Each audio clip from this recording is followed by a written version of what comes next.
할렐루야. 거룩하고 복된 주님의 날입니다. 지난 한 주간 동안도 은혜 가운데 지켜주신 하나님의 은혜에 감사합니다. 우리 다 함께 자리에서 일어나셔서 마음을 다하고 힘을 다해서 영과 진리로 거룩하신 하나님께 예배드리겠습니다.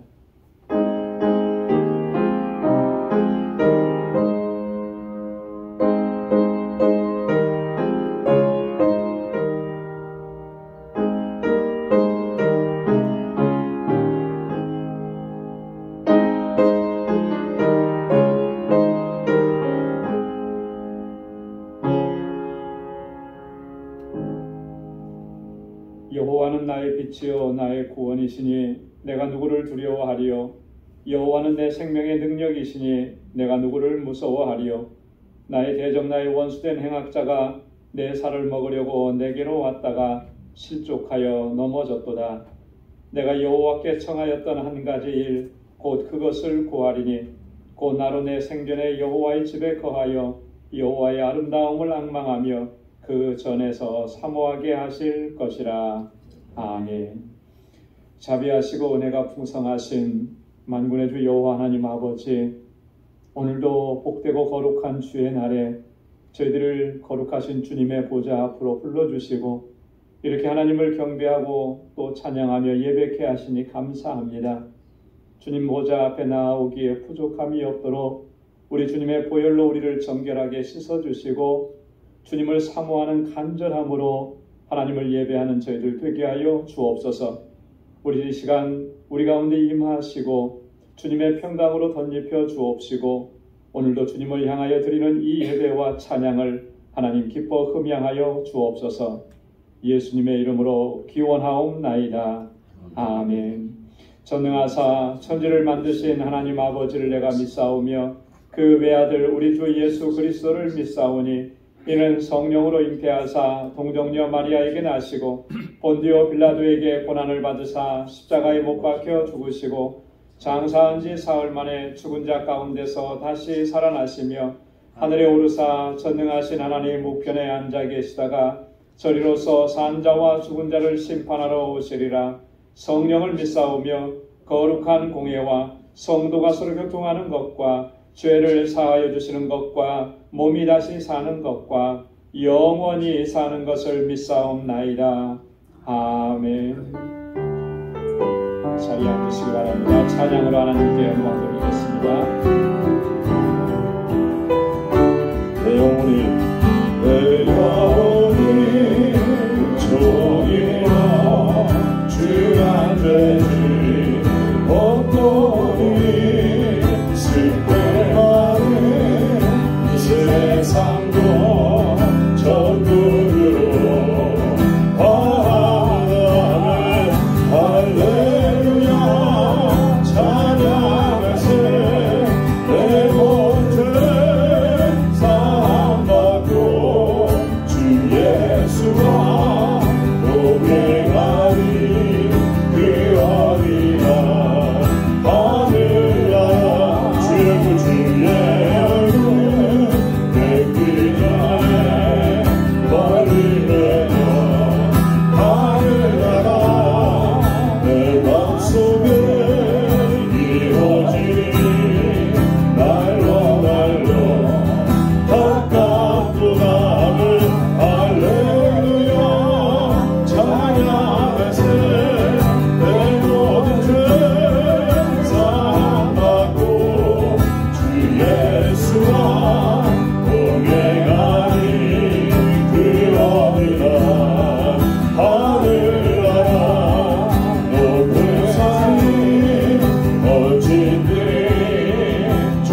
사람이 넘치기보다 사람이 넘치기보다 사랑이 넘치는 교회, 넘치는 교회, 섬김을 원하기보다 섬김의 기쁨 알아가는 교회.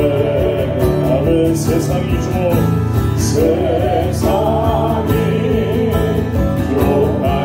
주목하기보다 주님이 주목하는 교회, 주목하는 교회는 화려한 겉모습보다 중심이 주를 향한 교회. 주님의 피로 사실, 주님의 피로 사실 아름다운 교회, 서로 사랑함으로 하나 되는 교회.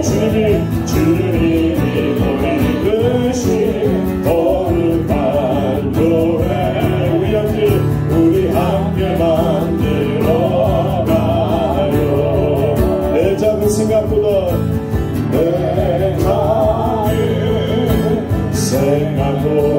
하나 되는 소중한 하나님 교회. 세상에 알려지기보다 서로가 서로 깊이 아는 교회. 다시 한번 내 작은 생각보다도 내 작은 생각보다도 하나 되는 소중한 하나님 교회. 세상에 알려지기보다 서로가 서로 깊이 아는 교회. 주님이 피로 사실 아름다운 교회, 서로 사랑함으로 하나 되는 교회. 주님이 머리 되신 거룩한 교회. 우리 함께 만들어가요. 주님이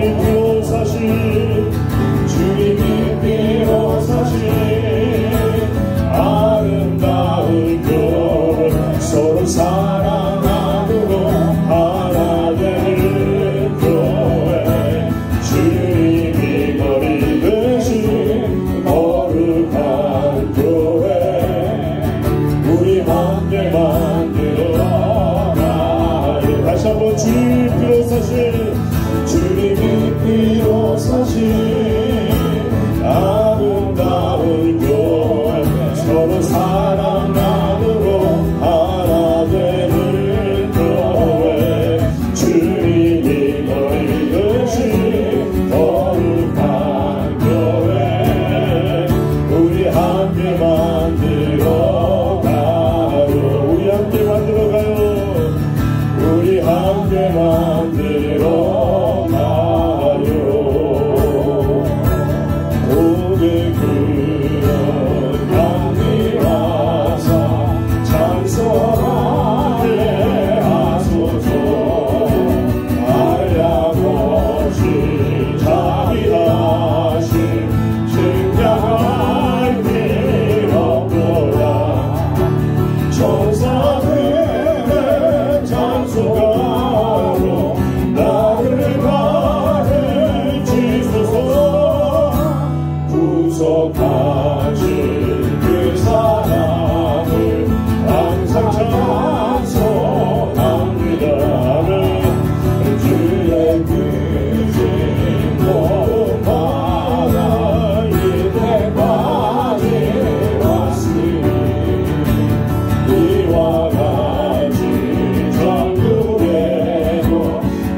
나가요 언제 안에 지우리 하나님이 받으시고 전국에 하나님이 받으시고 하나님이 받으시고 전국을 지소하네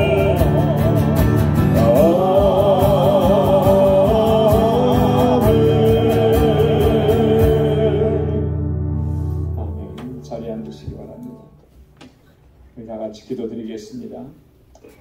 찬양과 경배를 받으시기에 합당하신 만군의 주 여호와 하나님 아버지, 지난 한 주간도 은혜 가운데 저희들을 지켜주시고 오늘 이렇게 아버지 하나님께 예배드릴 수 있도록 주님의 보좌 앞으로 인도해 주심을 감사드립니다. 이 시간 우리의 온 마음과 정성을 다하여 예배드릴 수 있도록 성령께서 우리 마음과 생각을 주장하여 주옵소서. 은혜가 풍성하신 아버지 하나님, 우리 방주교회를 세우시고 사랑하시사 지금까지 크신 은혜를 베풀어 주시고 선한 역사 이루시며 여기까지 인도해 주심을 감사드립니다. 우리 방주 공동체가 믿음으로 역사하는 공동체가 되게 하시고 사랑의 수고를 아끼지 않는 교회가 되게 하여 주옵소서. 세상을 향하여 진리의 빛을 비추고 하나님의 사랑을 전하며 구원의 방주로서의 사명을 잘 감당하게 하여 주옵소서. 아버지 하나님, 특별히 세워주신 신실한 주의 일꾼들에게 성령의 충만함을 덧입혀 주옵소서. 충성되고 헌신된 마음을 허락해 주셔서 주님의 몸된 교회와 우리 지체들을 섬기는 일에 부족함이 없게 하여 주옵소서. 자비로우신 아버지 하나님, 이곳에서 자라나는 우리 주일학교 어린 심령들과 유스그룹의 학생들 그리고 EM의 청장년들에게 하나님 크신 은총을 베풀어 주옵소서. 저희들이 온 마음을 다하여 하나님을 경외하며 믿음으로 행하게 하옵시고 저들에게 지혜와 명철을 허락해 주셔서 다윗과 같이 바울과 같이 아버지 하나님께서 귀하게 사용하시는 믿음의 일꾼들이 다 되게 하여 주옵소서. 저희들을 사랑과 말씀으로 양육하는 우리 교사들과 전도사님에게 은혜와 능력을 덧입혀 주옵소서. 사랑의 아버지 하나님, 세계 곳곳에서 생명의 복음을 증거하는 우리 선교사님들 강건하게 붙잡아 주시고 선교지마다 생명의 역사가 풍성하게 일어나도록 역사하여 주옵소서. 특별히 우리 멕시코 알라메다 방주교회 견고하게 세워주셔서 그 지역의 영혼들을 주님께로 인도하는 영혼 구원의 사명을 잘 감당하도록 도와주시고 함께하는 모든 사역자들에게 은혜와 능력과 권능을 덧입혀 주옵소서. 자비로우신 아버지 하나님, 이 땅에 하나님께서 주시는 참된 평화를 허락하여 주옵소서. 갈등과 반목과 전쟁으로 인해 고통 가운데서 신음하며 부르짖는 소리를 들어 주옵소서. 하루속히 전쟁이 그치게 하시고 상처 입은 저들의 영혼을 위로하여 주옵시고 다시는 이 같은 비극이 반복되지 않도록 긍휼을 베풀어 주옵소서. 저희에게도 고통당하는 우리의 이웃을 돌아보게 하시며 내 이웃을 내 몸과 같이 사랑하라고 하신 주님의 말씀대로 사랑의 빚진 자의 삶을 살아갈 수 있도록 인도하여 주옵소서. 사랑의 아버지 하나님, 우리 방주 권속들의 삶을 눈동자와 같이 지켜주시고 시험과 고난과 환난이 많은 이 광야와 같은 삶의 여정 속에서도 항상 승리할 수 있도록 우리의 믿음을 더욱 견고하게 하여 주옵소서. 날마다 하나님의 임재를 사모하게 하시며 항상 주님과 동행하는 삶을 살게 하여 주옵소서. 언제 어디서나 무엇을 하든지 누구를 만나든지 복의 근원이 되는 삶이 되게 하시고 그리스도의 아름다운 향기를 바라는 복된 삶이 되도록 인도하여 주옵소서. 아버지 하나님, 오늘도 하나님을 예배하는 우리 모든 심령 가운데 하나님의 위로와 평강으로 가득히 채워 주옵시고 예배를 위해서 수고하고 헌신하는 주의 종들에게 크신 은총을 베풀어 주옵소서.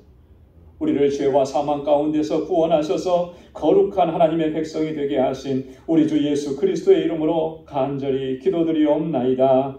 아멘.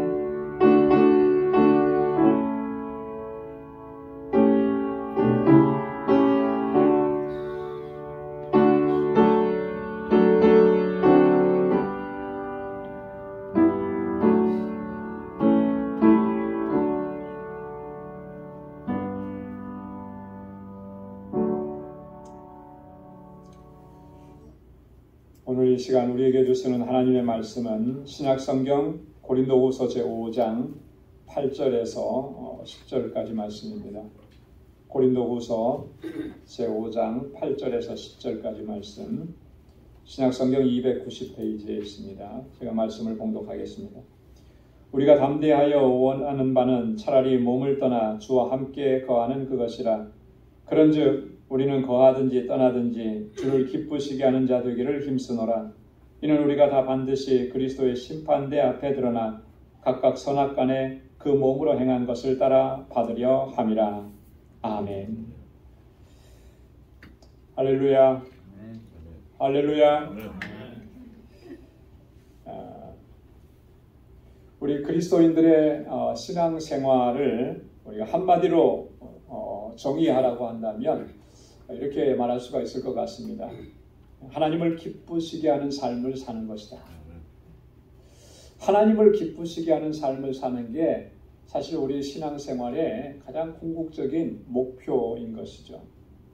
하나님께서 싫어하시고 하나님께서 미워하시는 것은 우리가 철저하게 배격하고 항상 하나님께서 기뻐하시는 들을 힘써 행하는 것, 그것이 바로 올바른 신앙생활이다, 이렇게 이야기할 수가 있다라고 하는 것입니다. 우리가 잘 아는 찬양, 복음성가 찬양 중에 이런 찬양이 있습니다. 나 주님의 기쁨 되기 원하네. 나 주님의 기쁨 되기 원하네. 내 마음을 새롭게 하소서. 새 부대가 되게 하여 주소서. 주님의 빛 비추게 하소서. 이런 찬양이거든요. 그런데 그 뒤에 보면 이렇게 합니다. 내가 원하는 한 가지 주님의 기쁨이 되는 것. 내가 원하는 한 가지 주님의 기쁨이 되는 것. 내가 원하는 게 뭐냐라고 하는 거예요. 내가 원하는 딱 한 가지 그것만 얘기하라고 한다면 나는 주님의 기쁨이 되는 것, 그게 원하는 것입니다. 이 고백을 담은 찬양인 것이거든요. 오늘 본문 말씀에 보면 사도 바울이 항상 이런 마음을 가지고 주님께서 맡겨주신 사명을 잘 감당했던 것을 볼 수가 있습니다. 오늘 9절 말씀에 보면 그런즉 우리는 거하든지 떠나든지 주를 기쁘시게 하는 자 되기를 힘쓰노라. 그렇게 뭘 힘쓴다 그랬죠? 주를 기쁘시게 하는 자 되기를 힘쓰노라. 바울이 그렇게 전력을 다해서 죽음의 위협을 무릅쓰고 죽음도 각오하고 복음을 증거하는 이 사명을 감당을 했던 것은 그것이 주님의 기쁨이 되기 때문에 그런 거예요. 그 일을 주님께서 기뻐하시기 때문에 그 일을 그렇게 감당을 했다라고 하는 거예요. 여러분, 바울이 쓴 서신서를 찾아보면 바울이 항상 이런 고백을 가지고 또 이런 권고를 우리에게 해주고 있는 것을 우리는 어렵지 않게 발견할 수가 있습니다. 에베소서 5장 10절에 보면 주께 기쁘시게 할 것이 무엇인가 시험하여 보라 그랬습니다. 어떻게 하는 것이 주님을 기쁘시게 하는 것인지 항상 생각하고 테스트해보고 시험해보고 이게 과연 주님이 기뻐하시는 일인지를 생각하라라고 하는 거죠. 데살로니가전서 2장 4절에도 보면 오직 하나님의 옳게 여기심을 입어 복음 전할 부탁을 받았으니 우리가 이와 같이 말하면 사람을 기쁘게 하려 하며 오직 우리 마음을 감찰하시는 하나님을 기쁘시게 하려 함이라.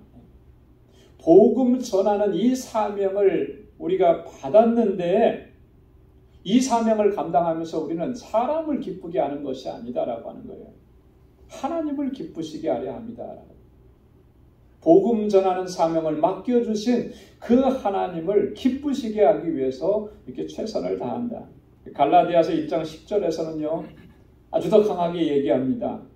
이제 내가 사람들에게 좋게 하랴 하나님께 좋게 하랴 사람들에게 기쁨을 구하랴 내가 지금까지 사람의 기쁨을 구하는 것이었다면 그리스도의 종이 아니니라. 내가 사람의 기쁨, 사람의 만족을 위해서 내가 이렇게 열심히 일했다면 나는 더 이상 주의 종이 아니다라고 하는 거예요.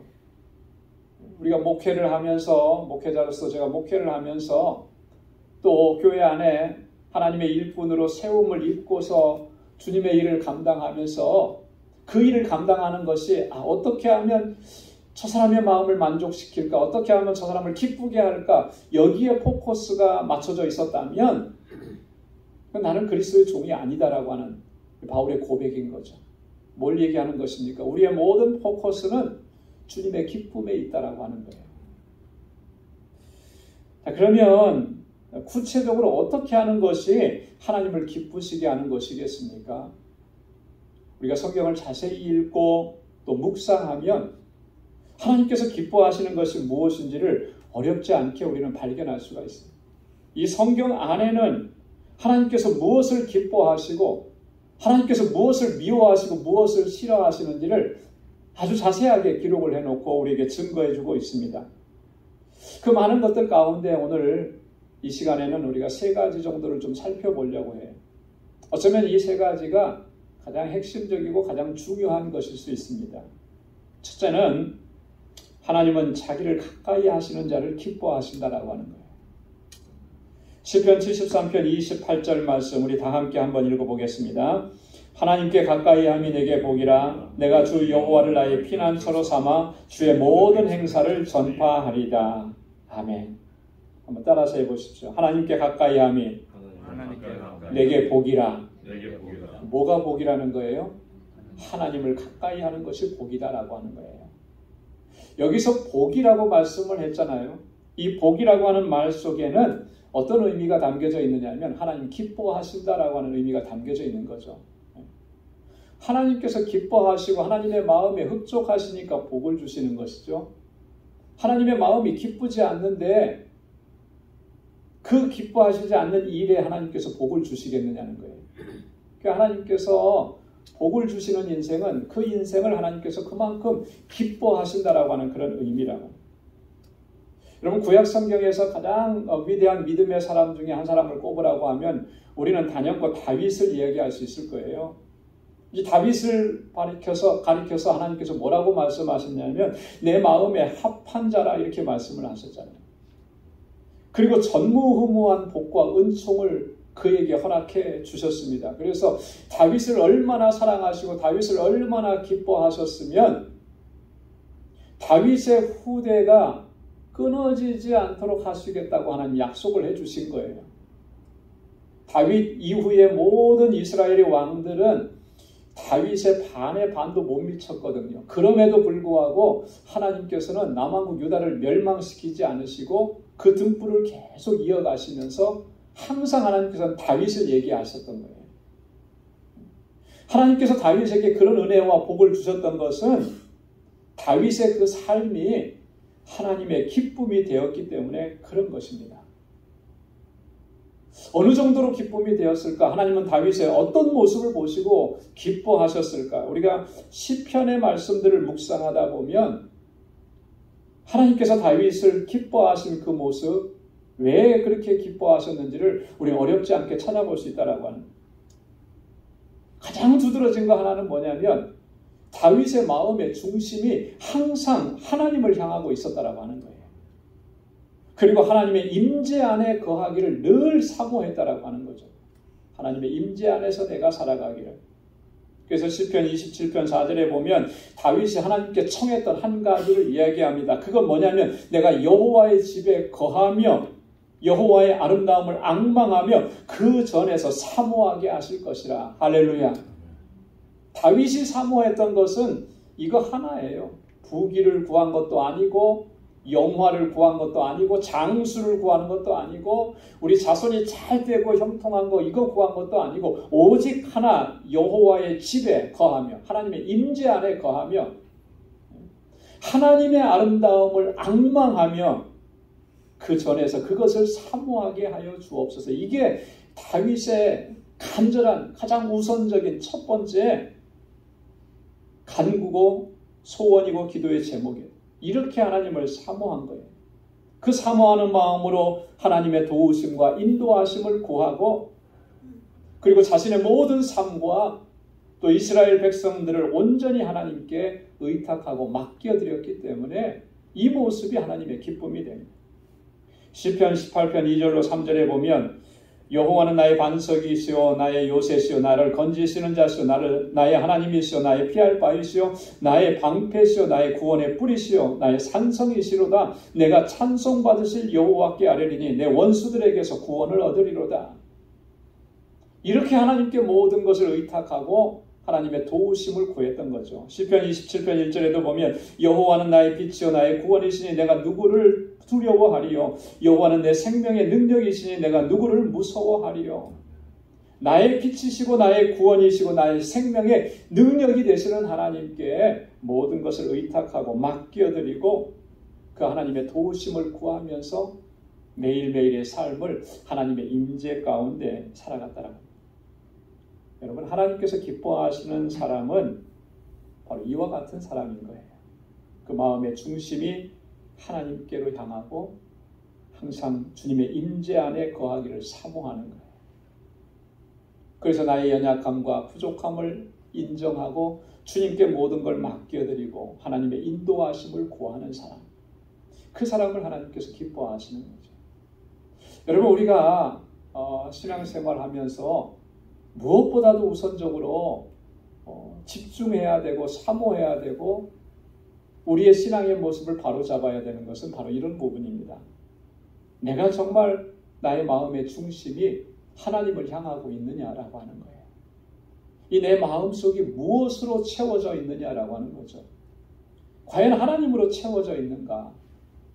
내가 정말 하나님의 임재 안에서 살아가기를 그렇게 갈망하고 있는가? 여러분, 하나님 외에 다른 것으로 우리의 마음, 우리의 심령이 채워지게 되면 결코 하나님께서 기뻐하시는 삶을 살아갈 수가 없는 거예요. 내 안에 하나님이 계시지 않는데, 그죠? 하나님을 사모하지 않는데 하나님께서 어떻게 그의 삶을 기쁘게 받으시겠느냐라고 하는 거죠. 예레미야 17장 7절로 8절에 예레미야를 통해서 그렇게 말씀을 하십니다. 그러나 무릇 여호와를 의지하며 여호와를 의뢰하는 그 사람은 복을 받을 것이라. 그는 물가에 심기운 나무가 그 뿌리를 강변에 뻗치고 더위가 올지라도 두려워 아니하며 그 잎이 청청하며 가무는 해에도 걱정이 없고 결실이 그치지 아니함 같으리라. 하나님을 가까이 하는 사람, 하나님께서 그를 가까이 하시고 그에게 이와 같은 놀라운 풍성한 은혜와 복을 허락해 주시는 줄로 믿습니다. 무릇 여호와를 의지하며 여호와를 의뢰하는 그 사람은 복을 받을 것이라. 사랑하는 성도 여러분, 날마다 우리의 삶이 하나님께로 더 가까이 나아가는 귀하고 복된 삶이 될 수 있기를 소망합니다. 하나님의 임재 안에서 내가 거하기를 사모하면서 주님의 뜻을 구하는 그런 귀한 삶을 살아갈 수 있는 우리 모두가 될 수 있기를 주님의 이름으로 축원합니다. 두 번째로는요, 하나님께서 무엇을 기뻐하시느냐 하면 하나님을 바로 아는 것을 기뻐하신다. 이렇게 성경은 증거합니다. 예레미야 9장 24절에 보면 우리 다 함께 같이 한번 읽어보겠습니다. 자랑하는 자는 이것으로 자랑할지니 곧 명철하여 나를 아는 것과 나 여호와는 인애와 공평과 정직을 땅에 행하는 자인 줄 깨닫는 것이라. 나는 이 일을 기뻐하노라. 여호와의 말이니라. 아멘. 자랑하는 자는 이것으로 자랑할지니 곧 명철하여 나를 아는 것과 여호와는 인애와 공평과 정직을 땅에 행하는 자인 줄 깨닫는 것이라. 나는 이 일을 기뻐하노라. 하나님 이렇게 말씀합니다.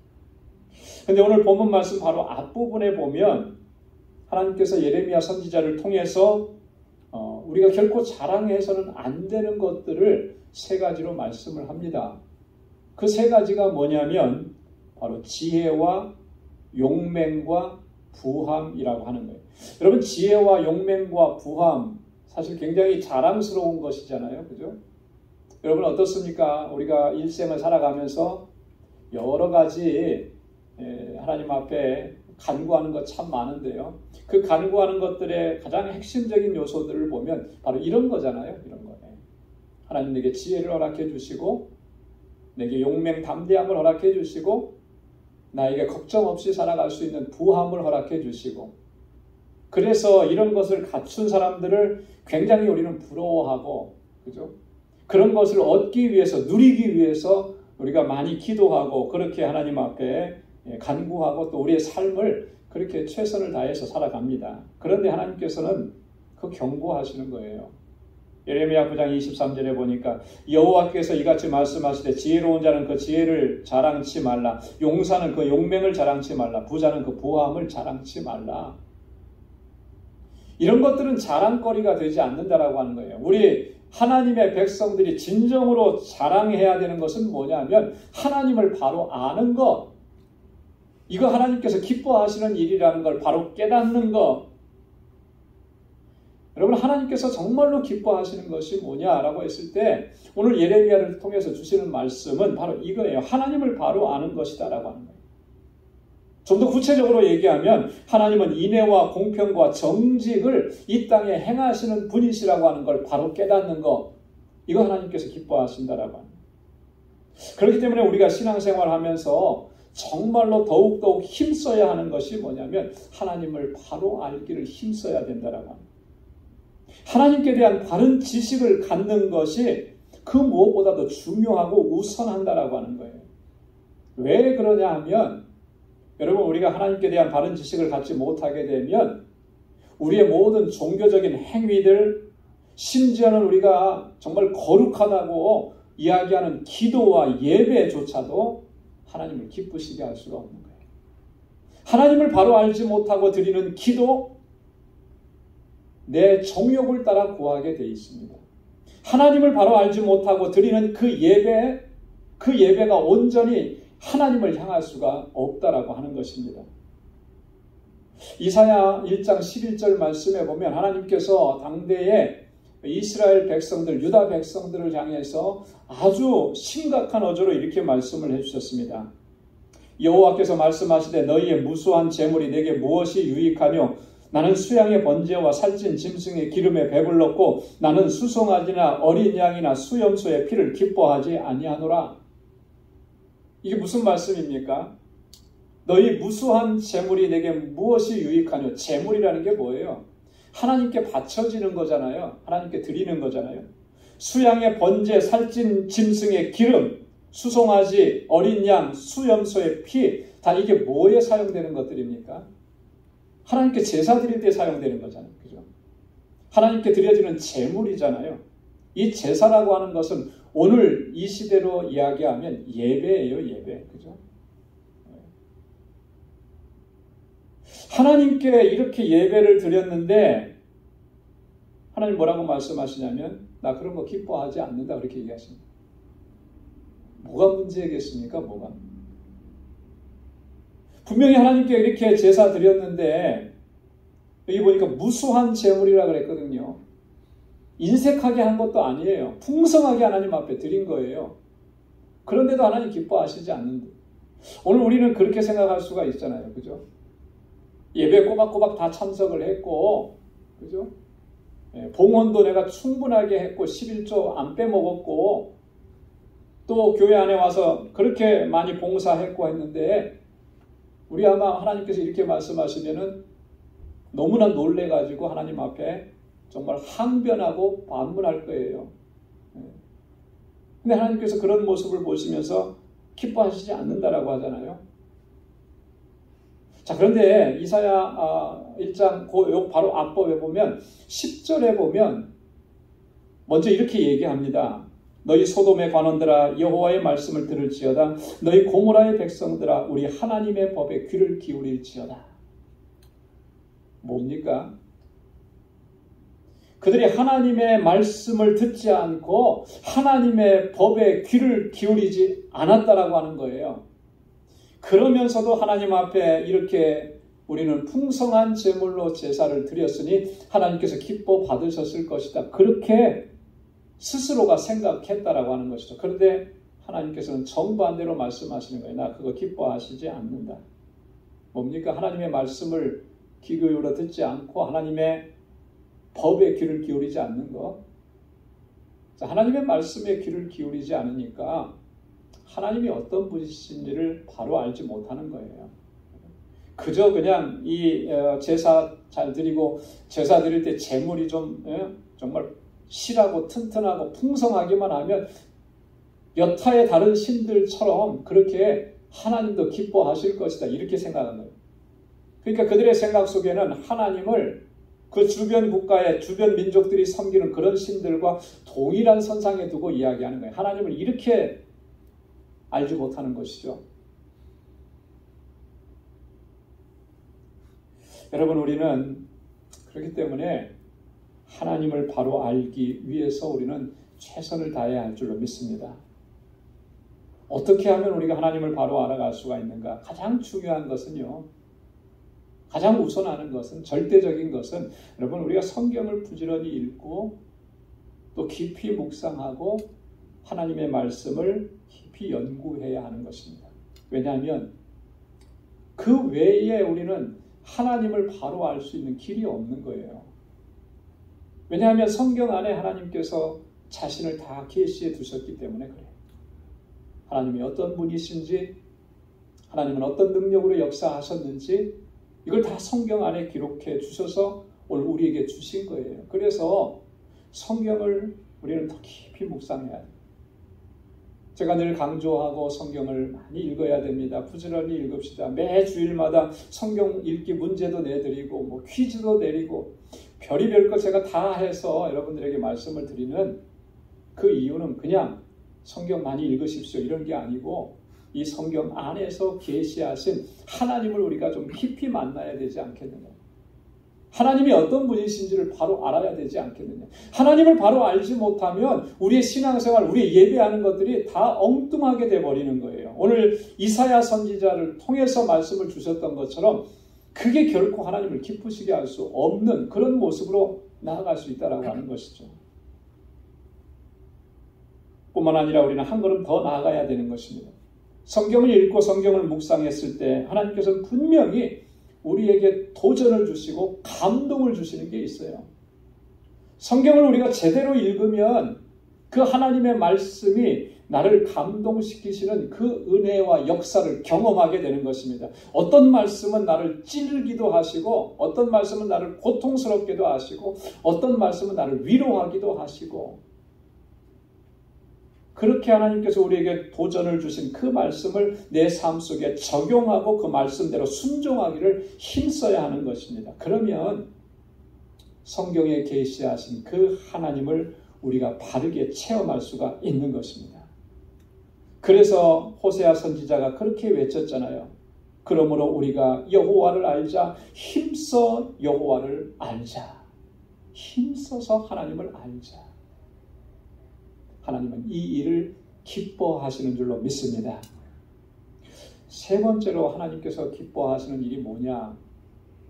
신약 성경에 보면 하나님은 죄인의 회개를 기뻐하신다는 사실을 알 수가 있습니다. 누가복음 15장 7절에 내가 너희에게 이르노니 이와 같이 죄인 하나가 회개하면 하늘에서는 회개할 것이 없는 의인 99을 인하여 기뻐하는 것보다 더하리라. 죄인 하나가 회개하면 하늘에서는 그 기쁨이 얼마나 큰지 회개할 것이 없는 의인 99을 인해서 기뻐하는 것보다 하나님 더 기뻐하실 것이다. 자, 이 말씀을 언제 주신 것이냐면 누가복음 15장에 예수님께서 어느 목자가 그 100마리의 양을 가지고 있는 목자가 있었어요. 이 비유로 주신 말씀인데 그 중에 한 마리를 잃어버린 거예요. 99마리를 우리에 내두고 그 한 마리를 찾아서 밤새도록 산을 뒤지면서 찾게 되죠. 근데 마침내 그 양을 찾았어요. 그 양을 찾아가지고 돌아오는 이 목자가 얼마나 기뻐하는지 누가복음 15장 5절 6절에 보니까 그 즐거워서 기뻐서 그 양을 어깨에 메고 그리고 이웃들을 친구들 다 집으로 초대하는 것입니다. 그러면서 나와 함께 즐기자 그래요. 즐기자라고 하는 말은 잔치를 베풀어 놓는 거잖아요. 그 양 한 마리 찾았는데 어떻게 보면 배보다 배꼽이 더 클 거예요. 그죠? 잔치를 베풀려면 양 한 마리 잡아갖고 되겠습니까? 그런데도 너무 기쁜 거죠. 잃어버린 양을 찾았기 때문에 이런 기쁨이 하나님께 있다라고 하는 거죠. 천국에서. 언제? 죄인 하나가 회개하고 돌아오면. 누가복음 15장 10절에서도 같은 말씀을 합니다. 내가 너희에게 이르노니 이와 같이 죄인 하나가 회개하면 하나님의 사자들 앞에 기쁨이 되느니라. 이 말씀 또 누가복음 15장에 또 하나의 비유를 주셨잖아요. 한 여인이 10드라크마가 있는데 그 중에 하나를 잃어버린 거예요. 그 10개의 드라크마는 10개가 딱 짝을 이루어야만 그래야만 완전해지는 건데 하나 잃어버리니까 그걸 밤새도록 찾다가 그걸 찾았습니다. 그때 기쁨이 얼마나 기뻤는지 그 기쁨을 이렇게 비유로 말씀을 하신 거죠. 죄인 하나가 회개하면 하나님께서 얼마나 기뻐하시느냐. 요즘에는 조금 오래된 찬양이라 우리가 복음성가 잘 안 부르잖아요. 그런데 예전에 우리 교회에서도 많이 불렀습니다. 뭐냐면 예수 이름이 온 땅에 퍼져가네. 그죠? 기억나시는지 모르겠습니다. 잃어버린 영혼 예수 이름 그 이름 듣고 돌아오네. 예수 이름이 온 땅에 퍼지고 예수 이름을 듣고 잃어버린 영혼이 주님께로 돌아왔을 때 그 다음 가사가 너무 참 멋있어요. 그죠? 예수님 기뻐 노래하시리. 잃어버린 영혼 돌아올 때. 예수님 기뻐 춤추시리. 잃어버린 영혼 돌아올 때. 바로 이 누가복음 15장에서 예수님께서 말씀하신 그 비유의 말씀을 모티브로 해서 이 찬양이 기록이 된 거예요. 잃어버린 영혼 한 영혼이 돌아올 때 예수님 기뻐 노래하시고 예수님 기뻐 춤추신다. 여러분, 죄인 하나가 회개하고 돌이켜서 하나님께로 돌아올 때 하나님 얼마나 기뻐하십니까? 누가복음 15장에 보면은 잃어버렸다가 찾은 것들 세 가지를 비유해서 설명을 해주시는데 세 가지 비유가 나오는데 그 하이라이트는 뭐냐면 마지막 비유예요. 우리가 일명 돌아온 탕자라고 이름을 붙인 그 비유죠. 어느 부유한 아버지에게 두 아들이 있었는데 둘째 아들이 아버지 돌아가시지도 않았는데 유산을 달라 그래가지고 그걸 다 가지고 타국으로 갑니다. 거기서 흥청망청 살아요. 허랑방탕하게 살다가 마지막에 정말 죽지 못해서 다시 아버지 앞으로 돌아오는데 정말 그 행색은 거짓골이라는 게 거짓골. 집안에 들어오지도 못하고 동구 밖에서 서성거리고 있는 거예요. 그것을 아버지가 먼저 발견하고 찾아가는 것이죠. 그리고 그 아들을 집으로 데리고 들어옵니다. 그러면서 누가복음 15장 22절 24절에 이렇게 얘기합니다. 아버지는 종들에게 이르되 제일 좋은 옷을 내어다가 입히고 손에 가락지를 끼우고 발에 신을 신기라. 그리고 살찐 송아지를 끌어다가 잡으라. 우리가 먹고 즐기자. 내 아들이 죽었다가 다시 살아났으며 내가 잃었다가 다시 얻어노라 하니 저희가 즐거워하더라. 할렐루야. 이렇게 기뻐하신 거예요. 여러분, 우리 같으면 어땠을 것 같습니까? 아들이, 그죠? 집에서 애지중지한 물건, 아버지, 어머니가 애지중지한 물건 가지고 나다가 팔아가지고 그거 가지고 흥청망청 살다가 다 그냥 속된 말로 그냥 거지가 되고 쪽박 차고 그렇게 다시 돌아왔다. 그럼 제일 먼저 뭐라 그럴 것 같아요? 뭐라고 제가 말씀을 안 드릴게요. 근데요, 하나님은 그러시지 않는다라고 하는 거잖아요. 그죠? 이 아버지가 보여줬던 모습, 제일 좋은 옷을 내다 입히고 손에 가락지를 끼우고 그 신에 신을 신기고 살찐 송아지를 잡아서 잔치를 베풉니다. 먹고 즐기자 그렇게 얘기합니다. 그게 아버지의 기쁨이라는 거예요. 하나님께서 가장 기뻐하시는 일 중에 하나가 뭐냐면 이런 거예요. 죄인 하나가 회개하고 돌아오는 일. 그 일을 하나님께서는 기뻐하신다. 하나님의 마음의 중심은 어떻습니까? 우리는요, 누군가가 정말 흉악하고 누군가가 정말 저 사람은 사회에서 격리되어야 된다라고 우리는 그래서 법으로 많이 그렇게 하잖아요. 감옥에 가두고 무기징역을 선고하고, 그죠? 때로는 사형을 선고하기도 하고. 그리고 우리는 그런 사람들을 보면은 어떻게 합니까? 다 정죄하고 비판하고 그래요. 저런 사람은 이 사회에 있어서는 안 된다. 우리 그렇게 많이 얘기합니다. 물론 그 심정은 충분히 이해하는데 그게 정말 하나님의 마음일까? 라고 하는 거죠. 그 영혼을 향해서 긍휼히 여기시고 불쌍히 여기시고 그런 영혼일지라도 하나님께로 돌아오게 하는 그것을 기다리는 게 그게 하나님의 마음 아니겠느냐. 그래서 에스겔 선지자가 그렇게 얘기합니다. 에스겔 18장 23절에 우리 다 한번 같이 읽겠습니다.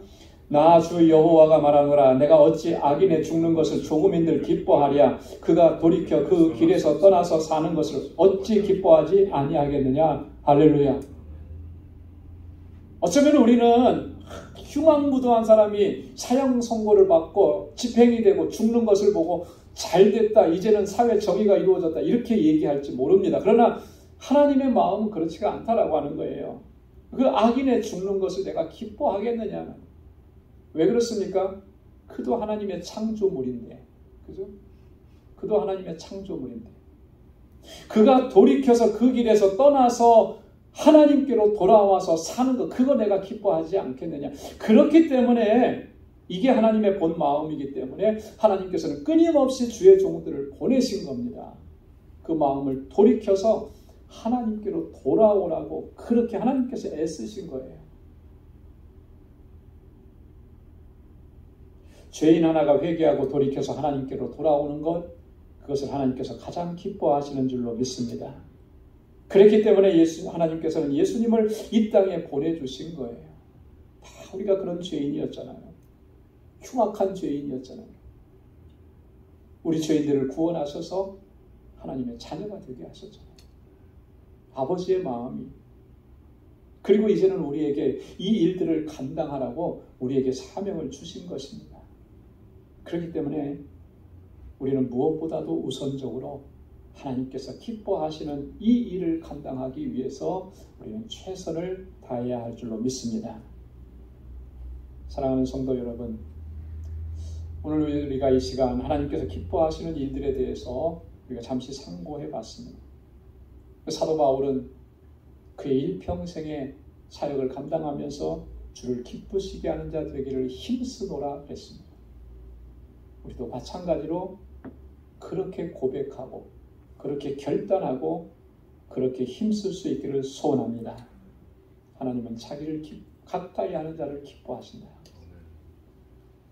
하나님은 하나님을 바로 아는 것을 기뻐하신다. 하나님은 죄인 하나가 회개하고 하나님께로 돌아오는 것을 기뻐하신다. 하나님의 기쁨이 어디에 있는지를 우리가 바로 알고 그 일을 힘쓰면서 하나님의 영광을 위해서 살아갈 수 있는 우리 모두가 될 수 있기를 주님의 이름으로 축원합니다. 기도하겠습니다. 하나님 아버지 감사합니다.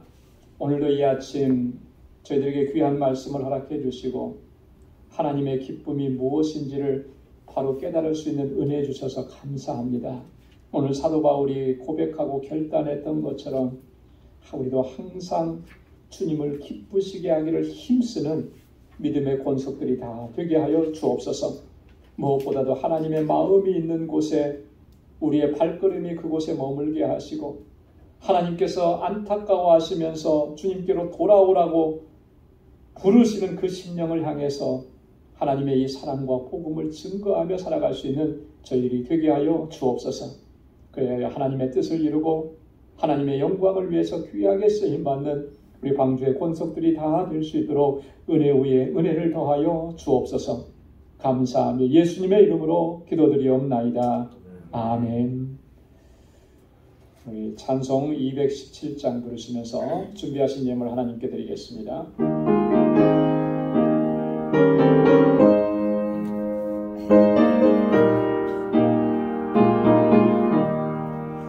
주님의 뜻을 이루소서.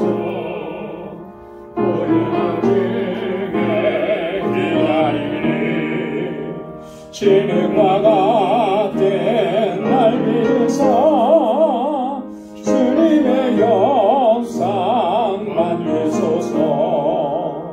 주님의 뜻을 이루소서.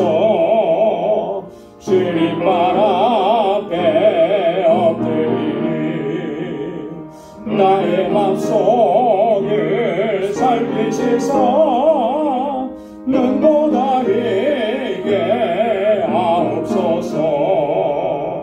주님의 뜻을 이루소서.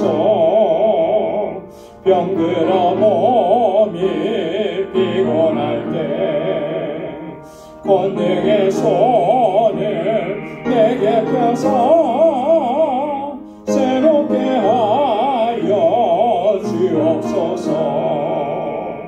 주님의 뜻을 이루소서. 온전히 나를 주장하사 주님과 함께 동거함을 만민이 알게 하옵소서.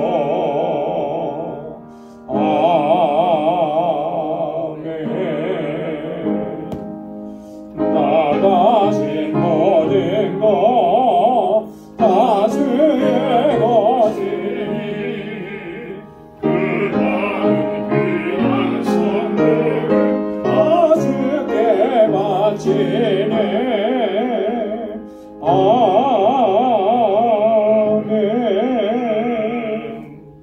은혜가 풍성하시고 자비로우신 여호와 하나님 아버지, 오늘도 허락해 주신 이 복되고 거룩한 날에 우리 방주의 권속들 이른 아침에 나와 하나님을 예배하게 하시고 하나님께서 주시는 은혜를 다시 한번 깨닫게 하시고 그 은혜에 감사할 수 있도록 인도해 주셔서 감사합니다.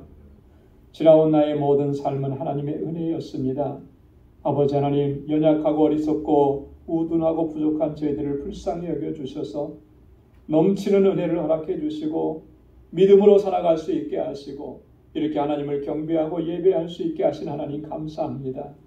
늘 감사하며 하나님을 찬양하며 주님의 이름을 높이는 저희의 삶이 되도록 도와주옵시고 하나님의 기쁨이 되는 삶을 살아갈 수 있도록 은혜 위에 은혜를 더하여 주옵소서. 그 은혜가 너무나 감사해서 이 시간 하나님 우리에게 허락해 주신 물질을 구별하여 감사의 예물로, 11조의 예물로, 선교의 예물로 구별하여 주님 앞에 올려드리는 그 귀한 손길들을 하나님 기억해 주시고 은혜 위에 은혜를 더하여 주옵소서.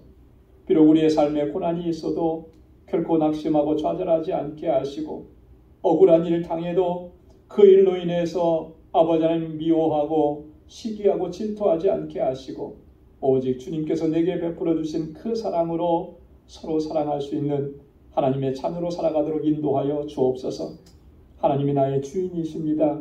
온전한 순종으로 나아갈 수 있게 하시고 땅 끝까지 이르러 내 증인되라고 하신 주님의 말씀을 쫓아 하나님 복음의 증인으로 살아갈 수 있는 저희들 되게 하여 주옵소서. 아버지께서 세워주신 우리 방주교단이 정말 하나님의 기쁨이 되는 믿음의 공동체가 되도록 역사해 주시고 이 마음을 가지고 기도하며 헌신하고 수고하며 드려진 이 건축 예물이 하나님 아름답게 쓰여지도록 인도하여 주옵소서. 내 이웃을 내 몸과 같이 사랑하라고 하신 우리 주님의 명령을 늘 가슴에 새기게 하시고 하나님 아버지 복의 근원된 삶을 살아갈 수 있도록 인도해 주시고 이제는 내게 주신 그 은혜를 나누며 살아갈 수 있도록 도와주옵소서. 아버지 하나님, 우리 방주의 권속들의 삶을 항상 눈동자와 같이 지켜주셔서 어디에 있든지 무엇을 하든지 하나님의 영광을 위해서 살아가게 하시고 주님의 기쁨이 되는 삶이 되도록 은혜를 더하여 주옵소서. 또 한 주간의 삶을 향하여서 나아가는 저희의 발걸음을 견고하게 지켜주시고 우리 사랑하는 성도들의 가정과 직장과 생업의 터전을 이 한 주간도 든든하게 지켜주옵소서. 모든 것 감사하옵고 예수님의 이름으로 봉헌 기도드리옵나이다. 아멘. 우리 전후좌우에 계신 분들과 함께 우리 인사 나누시기 바랍니다. 샬롬, 주님의 평강이 함께하길 바랍니다. 사랑합니다. 악수도 해주시고 축복합니다. 축복의 말씀도 나눠주시고요. 오늘 영상으로 예배를 드리시는 우리 방주 권석 여러분들, 어떠한 형편과 사정이 있는지 저는 잘 모르지만 오늘 하루의 삶도 주님의 주시는 은혜가 풍성한 삶이 되시고 늘 주님의 기쁨이 되는 삶을 살아갈 수 있기를 소망합니다. 감사합니다. 우리 교회 소식 전해드리도록 하겠습니다. 오늘은 종교개혁 주일입니다. 1517년 마틴 루터가 비텐베르그 성당에 95개 조항 반박문을 걸고 하나님의 말씀 앞에 교회를 바로 세우기 위해서 헌신했는데 그때를 기점으로 해서 종교개혁이 시작이 된 거죠. 그래서 지금 506년이 흘렀어요. 506주년입니다. 여러분, 이 개혁자들의 우리 정신을 이어받아서 우리 자신으로부터 시작을 해서 우리 교회, 또 우리 가정, 또 나아가서는 이 나라와 민족을 하나님 앞에 바로 세워가기를 힘쓸 수 있는 우리 모두가 되기를 소망합니다. 개혁자들이 외쳤던 그 슬로건이 있습니다. 그래서 우리 신앙의 가장 핵심적인 요소들인데요. 오직 성경으로, 오직 믿음으로, 오직 은혜로, 그리고 오직 하나님의 영광을 위하여. 우리 신앙의 가장 핵심적인 요소들이고 가장 중심적인 거예요. 그래서 항상 이것을 우리의 마음에 새기면 하나님의 뜻에서 벗어날 수가 없죠. 그래서 이 말씀들을 꼭 기억하고 또 나부터 개혁하고 하나님의 말씀 앞에 바로 세워가는 우리 모두의 삶이 되기를 소망합니다. 우리 다음 주일부터는 데일라이트 세이빙 타임이 이제 해제가 되죠. 그래서 1시간 더 주무시고 오실 수가 있어요. 그래서 하지만 그래도 토요일날 저녁에 주무실 때 시간을 1시간 뒤로 이렇게 해서 시간에 착오가 없으시기를 바랍니다. 찬양제, 뉴욕노예 연합찬양제가 11월 12일 주일에 뉴욕 넘치는 교회에서 있습니다.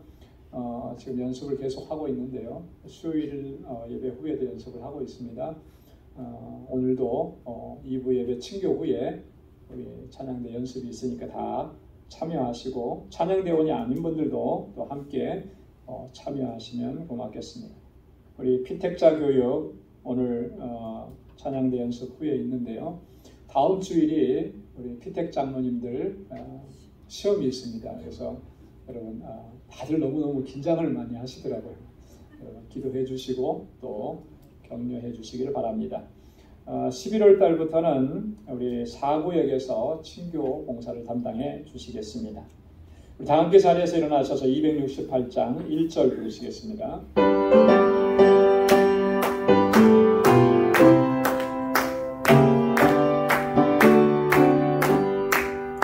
온 세상 위하여 나보고 전하리 만 백성 모두 나와서 주 말씀 들어라 세상에 빠져서 헤매는 자들아 주님의 음성 못 듣고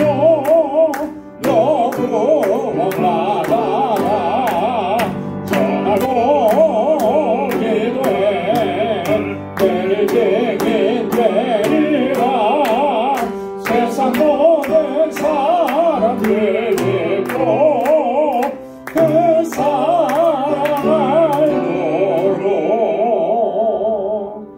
아멘. 이제는 우리 주 예수 그리스도의 무한하신 은혜와 하나님 아버지의 크신 사랑과 성령의 위로 교통 충만하심의 역사가 이제 이후로 하나님의 기쁨이 되는 삶을 살아가기로 결단하는 우리 방주의 모든 믿음의 권속들과 저들의 가정과 직장과 생업의 터전과 학업 위에 이제로부터 영원까지 함께 하시기를 간절히 축원하옵나이다. 아멘.